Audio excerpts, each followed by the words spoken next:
So our next speaker is a young up-and-comer. I want you guys to keep your eyes on him. I think he's going to do big things. It's Walter Willett. Walter is a professor of epidemiology and nutrition and chairman of the Department of Nutrition at the Harvard T.H. Chan School of Public Health and professor of medicine at the medical school. He's got about 1,700 publications, I think. The most cited scientist, I think, in the world. I've now heard that he's only beaten by Sigmund Freud and Karl Marx, if we count Karl Marx as a scientist. So we are really, really fortunate, as I'm sure most of you are well aware. Walter is the world's authority on the nutritional issues he's going to share with us. So, Walter, thank you.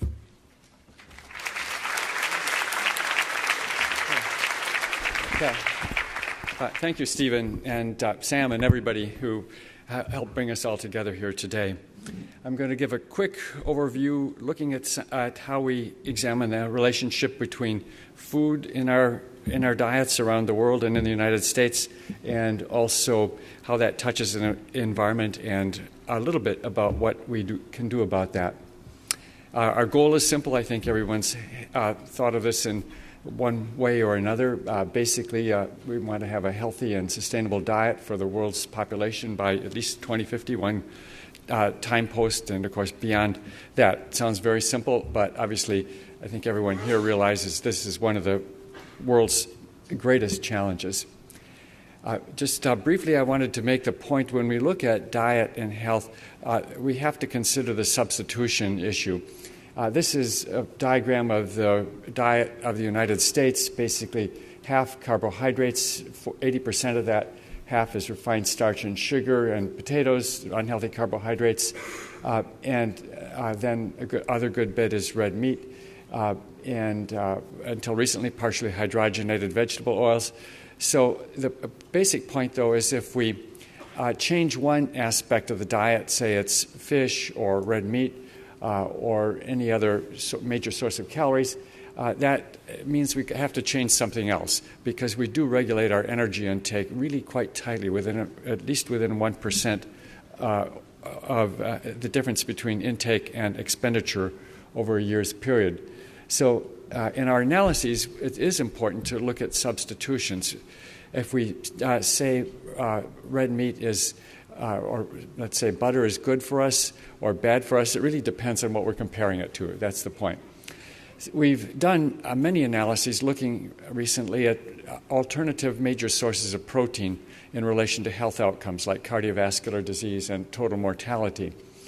This is one analysis from the Nurses' Health Study. This is about 80,000 women followed for 24 years, very briefly adjusted for everything we could think of, and looking at the relative risk of coronary heart disease with replacing poultry and other major sources for red meat. The bottom line is pretty much everything you would use to replace red meat results in lower risk of coronary heart disease.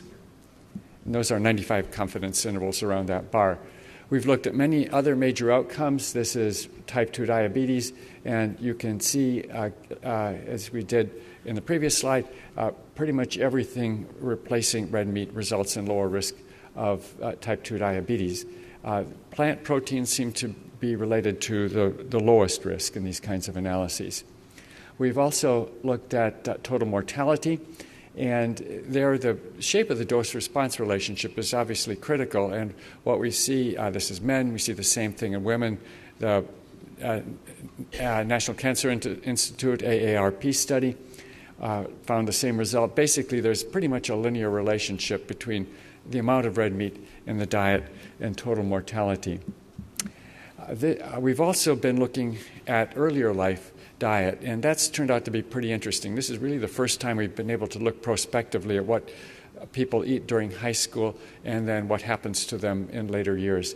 And this is looking at premenopausal breast cancer as a function of what our participants were eating during high school. And again, in a substitution kind of analysis, we see that legumes, nuts, poultry, replacing red meat are related to breast cancer risk when they become adults. So what we feed our children is turning out to be very important as well. We've recently done some other kind of analysis looking at this in a little bit different way, and this is looking at replacing plant proteins for red meat for various sources of calories in the diet.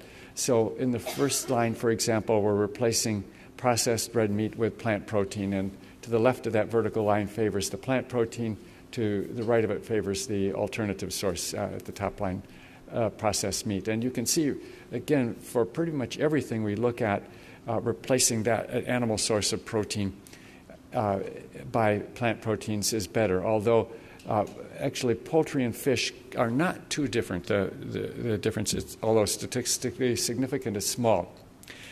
One of our postdocs, Ambika Satijas, recently looked at the data in a little bit different way. We've created a plant protein index, or plant-based dietary index, as she's called it. And it's very simple. You get 1 serving, or you get 1 point for 1 serving a day of a plant protein source, and you get a negative point for an animal protein source, and you just add that up across the foods in our food supply. And what you can see here, the blue line, is, again, pretty linear. There's no sharp cutoff that you have to be a vegan or a heavy meat eater. It's pretty much a continuous line, so it means every step in the direction of more plant-based diet was associated with better health outcomes, in this case type 2 diabetes, but we see the same for other major health outcomes as well.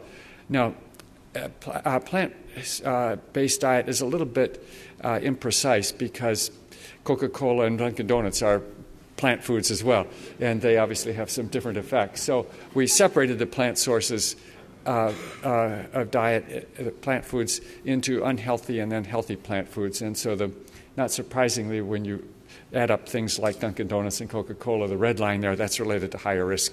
And then the plant-based diet score, healthy plant-based diet score, the green line is, again, continuously related to risk inversely. This is one issue that's become a hot topic is butter good for us or bad for us? And we've recently conducted an analysis to look at that very directly. There were really never any direct studies, so this is looking at butter fat. And again, other sources of fat are consistently related to lower risk, except for other animal sources of fat, which is basically going to be mainly red meat fat. And I think many of you have seen this kind of slide before. It's looking at greenhouse gas production for major sources of protein.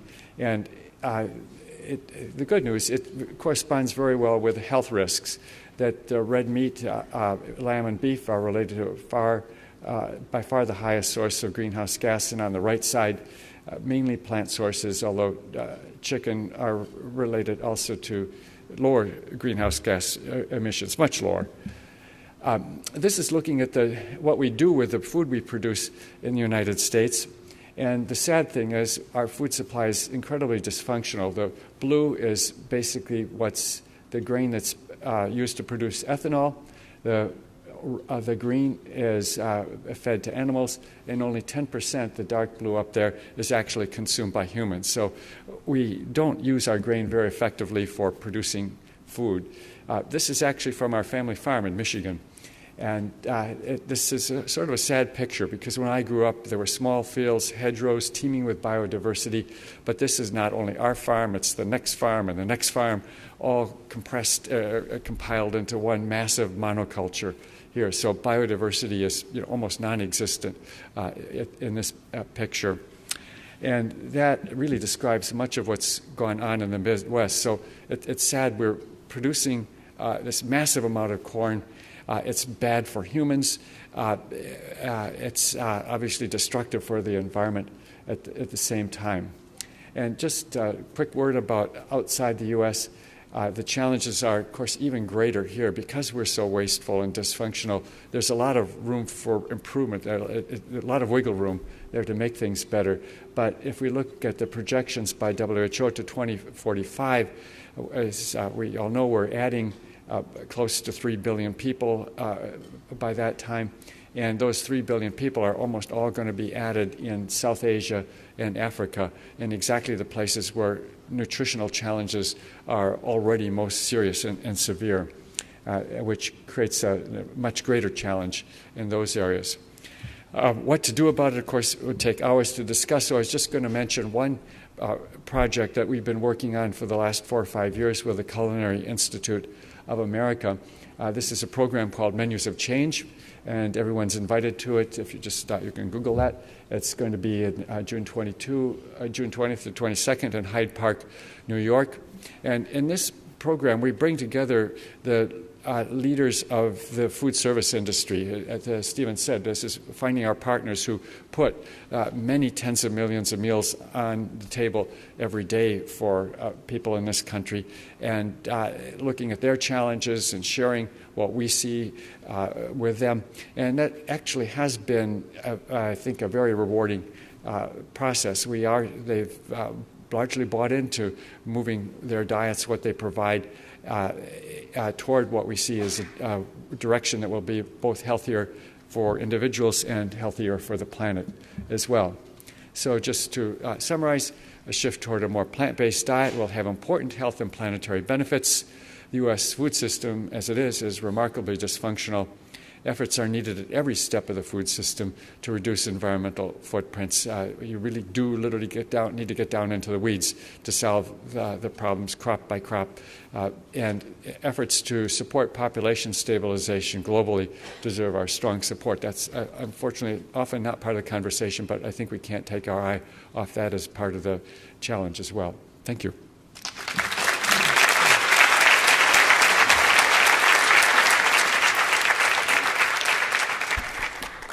Thank you very much, Walter.